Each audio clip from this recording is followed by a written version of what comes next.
El caso de Junko Furuta, 44 días de silencio y horror. Japón es conocido mundialmente como un santuario de paz. Un lugar donde la armonía social es el pilar fundamental. Calles impecables, donde el ruido parece estar prohibido. Trenes que operan con una puntualidad quirúrgica. Niños de 6 años que caminan solos hacia la escuela, cruzando distritos enteros sin que sus padres sientan un ápice de temor. Es un país donde el crimen se siente como algo lejano, una anomalía de las noticias extranjeras, casi imposible en un suelo basado en el respeto mutuo. Pero en noviembre de 1988, en un barrio residencial de Adachi, Tokio, ocurrió algo que destrozó esa imagen de perfección para siempre. Una grieta se abrió en la sociedad japonesa, revelando una oscuridad que nadie quería admitir.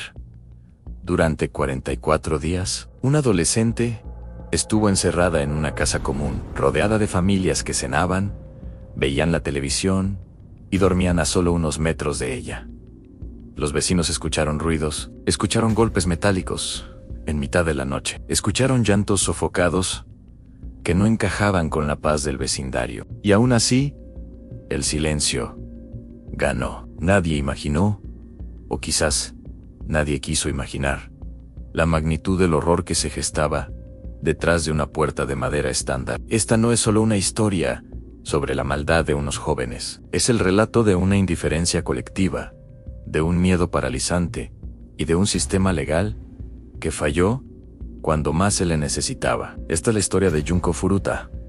Junko Furuta tenía solo 17 años. Estaba en el último año de la escuela secundaria Misato Technical High School. Era, en palabras de sus conocidos, el ejemplo vivo de la promesa juvenil japonesa, tan trabajadora, extremadamente responsable, dedicada a sus estudios. Tenía un empleo de medio tiempo en una tienda de electrónica para ahorrar dinero y no ser una carga para sus padres. Sus profesores la recordaban como una alumna amable, de esas que siempre tienen una sonrisa lista. Sus amigos la describían como una chica alegre que soñaba con un futuro brillante después de la graduación. El tipo de persona que jamás se acercaría voluntariamente a un conflicto. Su rutina era predecible: segura en escuela por la mañana, trabajo por la tarde, regreso a casa antes de la cena, hasta que llegó el fatídico 25 de noviembre de 1988.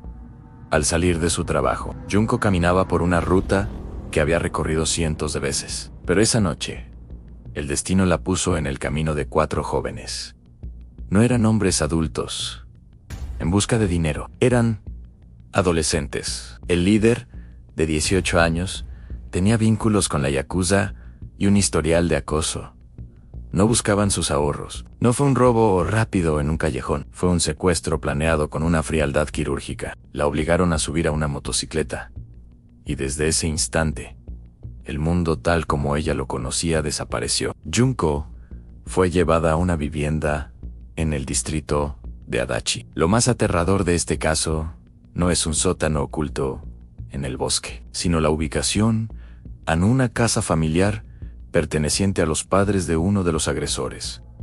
Había padres presentes en la casa, había vecinos a escasos metros de las paredes, había una vida suburbana normal latiendo alrededor de la tragedia. Durante los primeros días, los secuestradores ejecutaron un plan de manipulación psicológica. Obligaron a Junko a llamar a su madre para decirle que se había escapado de casa con unos amigos y que estaba a salvo. Bajo una presión inimaginable y amenazas de muerte contra su familia, Junko tuvo que mentir. Esa llamada fue el clavo que cerró su ataúd. La policía, al escuchar que la desaparecida estaba bien por su propia voz, bajó la guardia. A partir de ahí, comenzó un cautiverio que desafía la comprensión humana. Los agresores no solo la retuvieron, la despojaron de su identidad. La casa se convirtió en una zona de guerra privada, donde 4 adolescentes se sentían dueños de la vida y la muerte. A medida que pasaban las semanas, el horror se filtraba por las paredes de la casa Minato. Los ruidos eran constantes, objetos pesados cayendo al suelo, gritos que los vecinos oían, pero decidían ignorar. En Japón, existe un concepto cultural llamado maiweiku, evitar molestar o intervenir en los asuntos ajenos. Esta norma de cortesía, llevada al extremo, se convirtió en una sentencia de muerte. Los vecinos pensaron que eran discusiones de jóvenes rebeldes y prefirieron no involucrarse para no romper la armonía del vecindario. Pero la negligencia no terminó ahí. Lo más perturbador fue la cantidad de personas que supieron que Junko estaba allí. Se estima que hasta 100 personas tuvieron algún grado de conocimiento sobre el secuestro. Amigos de los agresores que visitaban la casa para ver a la chica, compañeros de pandilla que escuchaban los alardes de los secuestradores. Incluso el hermano de uno de los responsables estaba al tanto. Nadie llamó, nadie denunció. El miedo a las represalias de la pandilla y la presión social de no ser el que habla crearon un muro de silencio infranqueable. Hubo docenas de oportunidades para salvarla, y cada una fue desperdiciada por la apatía o el cobarde instinto de autopreservación. En una de las pocas ocasiones en que los agresores se descuidaron, Junko logró alcanzar un teléfono. Con manos temblorosas, marcó el número de emergencia de la policía. Pero mientras intentaba hablar, uno de los captores entró en la habitación. Bajo amenaza de muerte inmediata, tuvo que fingir que era una llamada equivocada o una broma. La patrulla que llegó a la zona no insistió. No entraron a la casa. No cuestionaron la actitud sospechosa de los jóvenes en la puerta. Otra oportunidad de oro se desvaneció en el aire de Tokio. El mundo seguía girando afuera. La gente celebraba el año nuevo. Las luces de la ciudad brillaban, mientras que dentro de esa habitación, el tiempo se había convertido en una espiral de agonía física y psicológica. El cautiverio duró exactamente 44 días. Un periodo de tiempo que parece una eternidad cuando cada segundo está cargado de terror. Finalmente, el 4 de enero de 1989, el cuerpo de Junko no pudo resistir más. Los responsables, al darse cuenta de que Junko había muerto, no sintieron remordimiento. Sintieron pánico por ser atrapados. En un acto final de deshumanización, llevaron su cuerpo a un sitio de construcción. Lo colocaron dentro de un bidón de acero de 208 litros y lo llenaron de concreto. Luego, lo abandonaron en un terreno baldío en Koto, Tokio. Creyeron que el concreto sellaría su secreto para siempre. Pero el destino tenía otros planes. Semanas después, los agresores fueron detenidos por un delito menor de agresión y violación no relacionado. Durante el interrogatorio, la presión psicológica de los detectives hizo que uno de los jóvenes, el más joven del grupo, comenzara a desmoronarse. Cuando finalmente habló, la policía no podía creer lo que estaba escuchando. Pensaron que era una fantasía macabra de un adolescente perturbado. Pero al llegar al terreno baldío y abrir aquel barril, la realidad golpeó a Japón con la fuerza de un terremoto. Junko Furuta había sido encontrada, pero su historia apenas comenzaba a sacudir los cimientos del país. La investigación reveló detalles que conmocionaron incluso a los patólogos forenses más experimentados. La violencia descrita en los informes era tan extrema que los medios de comunicación tuvieron que omitir partes para no violar las leyes de decencia. Japón entero quedó paralizado. La pregunta que recorría cada hogar era la misma: ¿cómo pudo ocurrir esto durante un mes y medio sin que nadie hiciera nada? Sin embargo, la verdadera furia estalló durante el juicio. Los 4 responsables eran menores de edad, según la estricta ley juvenil de Japón de aquella época. Esto significaba que sus identidades estaban protegidas.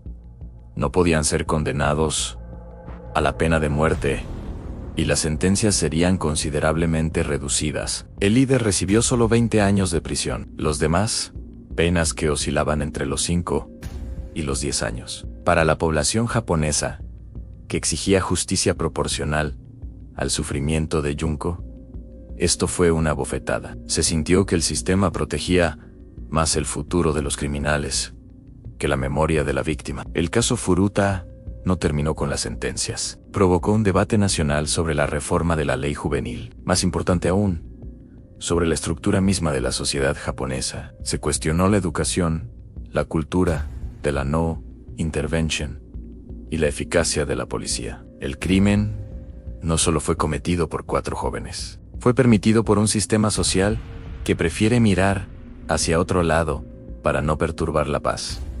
Superficial, Anjunko Furuta se convirtió en un símbolo. Su nombre hoy es sinónimo del peligro del silencio colectivo. Su historia se estudia en facultades de criminología y psicología social en todo el mundo, como el ejemplo definitivo del efecto espectador, bystander effect. Hoy, años después, las reformas legales finalmente redujeron la edad de responsabilidad penal en Japón, en gran parte debido al eco persistente de este caso. Pero para muchos, estos cambios llegaron demasiado tarde. El país sintió que había fallado en su deber más básico, en proteger a los vulnerables. Hay crímenes que nos asustan porque nos recuerdan que el mal existe. Pero hay crímenes, como el de Junko Furuta, que nos obligan a mirarnos al espejo y preguntarnos quiénes somos nosotros.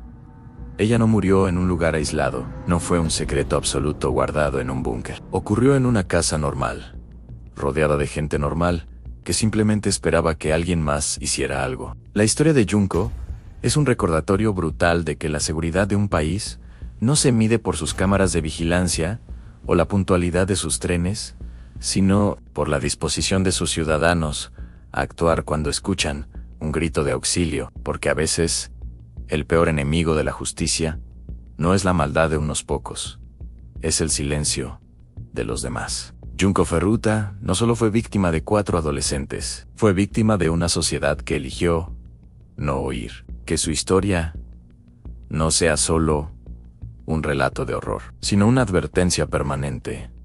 El silencio siempre tiene un precio, y a veces ese precio es una vida humana.